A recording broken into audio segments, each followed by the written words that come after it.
Okay, so this is, I think, the last video for the week. This is the last video for the day, but it's also the last video for the week. And if you've done this, you're gonna do something like this 14 more times. Write me some papers. You're all done. So let's sort of wrap up this section of the handout. Um, so someone says something, you listen to what they said, you repeat it over, you put it in your paper, you quote, you put it in your own words, you give some examples to explain what they're talking about. Then it comes time for your opinion, and you say, I agree or I disagree. You have to say how much you agree or how much you disagree. So you could, for example, say, this professor said superhero movies are juvenile. In other words, superhero movies are for kids. He's probably thinking about movies like Into the Spider-Verse, which is a very brightly colored, exciting cartoon, and that's kinds of things that kids love. Cartoons, kids love bright colors, kids love excitement all the time, kids love happy endings. It's got all of that. That's probably what he's thinking of. Then it's time for your opinion. You can say, I disagree with this history professor who said superhero movies are juvenile. So now, that's good. But after you say how much, you can say, I completely disagree with this guy. Superhero movies are not just for kids. Um, but you follow that up with provide a reason, give an example to support your reason, explain how the examples connect to your reason. So you're going to have to give me some reasons. So you can't just say, a lot of students will just go, this guy's wrong. Superhero movies are not just for kids, they're for everybody. And then they stop. You got to have some reasons. So let's start out with some reasons. So you could say superhero movies. You could say I sort of agree with him. Let's try this. I mostly disagree with him. I understand what he means, and a lot of superhero movies have a lot of material for kids. Right? Obviously, he's not wrong. There are brightly colored costumes in these movies. They do tend to end happy. They do have nonstop excitement, and kids do love those things. So he's not wrong. Superhero movies are for kids. So I a little bit agree with him, but they're not just for kids. They're for adults too. And then you got to give me a reason. Well, you could say these movies deal with things that adults care about. They deal with serious issues,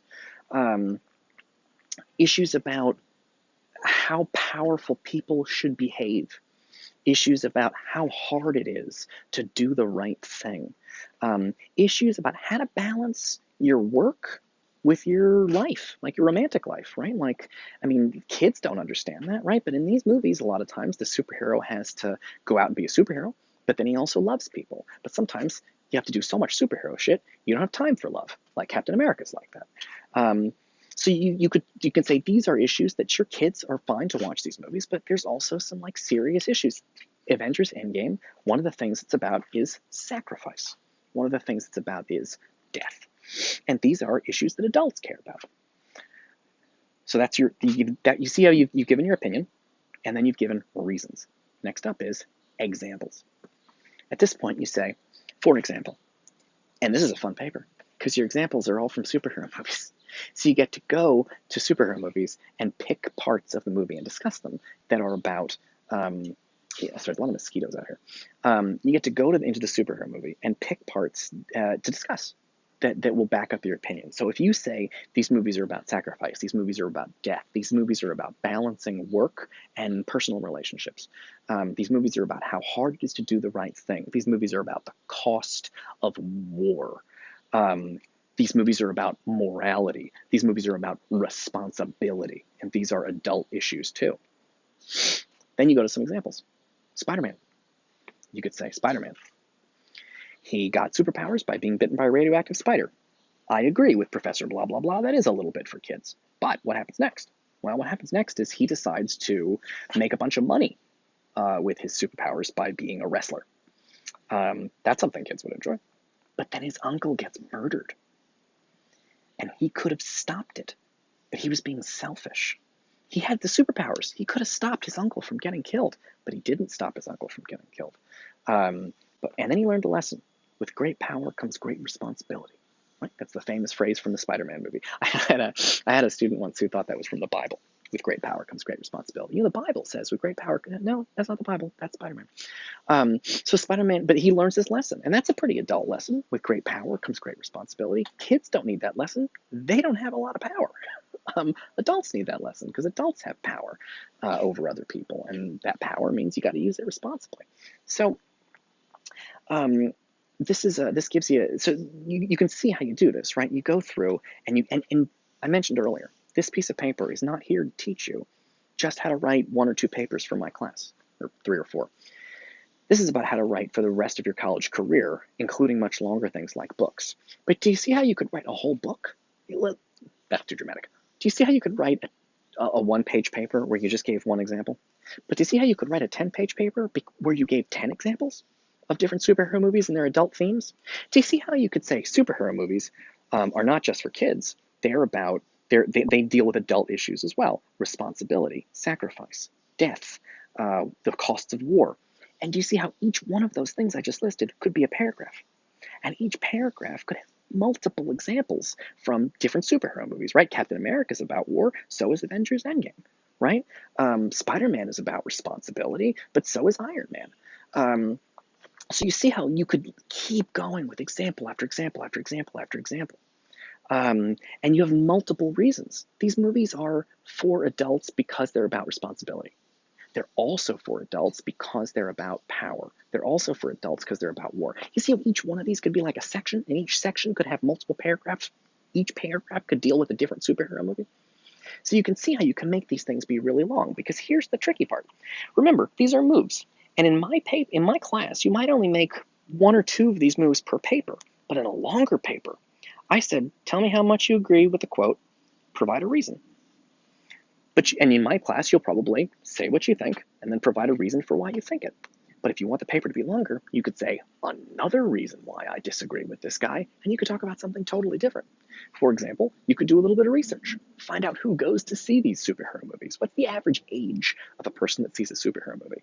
If they're over the age of 18, then that is their adults. And that means you can argue with the professor and you can say, actually, these movies for adults, take a look at who goes to see them. He'll probably tell you they're basically children, but that's tricky. But the point is that you could have a totally different reason. So you could say one reason I disagree with this guy is the subject of the movies.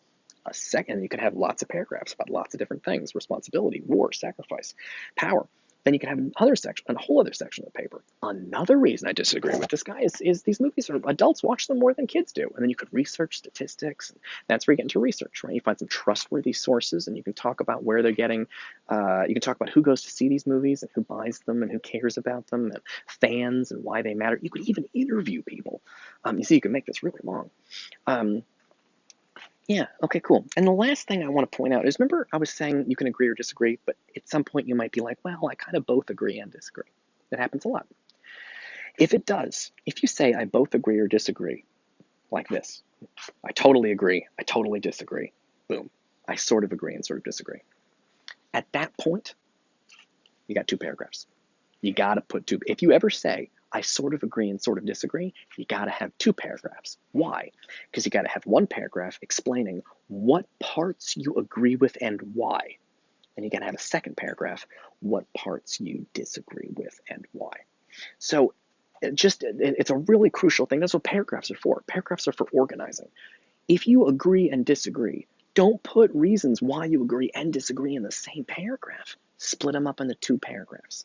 What do those paragraphs need? They need reasons. They need examples. The other one needs reasons, needs examples. So I've only been through I've been through the most important part of the handout, which is what's here on screen, which is you're going to read things and then you're going to give your opinion. If you do just what I taught you, just this section from here to here, you're going to have yourself a B. You're going to be in a B plus territory right there. You do that in a paper and it's about the right word count and it's on topic with what I asked you to write about, you're going to have a B, no problem. The rest of that handout, there's about 1 more page worth of information, but it's all kind of fancier moves if you want a slightly higher grade. It's some slightly more advanced suggestions and things you can do. But honestly, if you can just do what I told you to do so far, just these 2 sections on what you read and your opinion, just do that in all your papers, and do it in your comments too. You will have a B plus in this class. If you want the A, that'll be the rest of the handout, which we will talk about next time. Thanks for joining me, and you have survived 1 week of Professor Clock's English class on Blackboard. So good job for surviving your first week of English 101. Don't forget to click around on Blackboard and take a look at the assignments and course content. and all that, and syllabus and all that stuff, just so you can get used to where you don't want any surprises later in the semester because you never clicked a button. So go on Blackboard and click around the website, make sure you know what's in each section and where the folders are and what's in the folders and all that stuff, and we'll talk soon. All right, cool. Good job surviving your first week.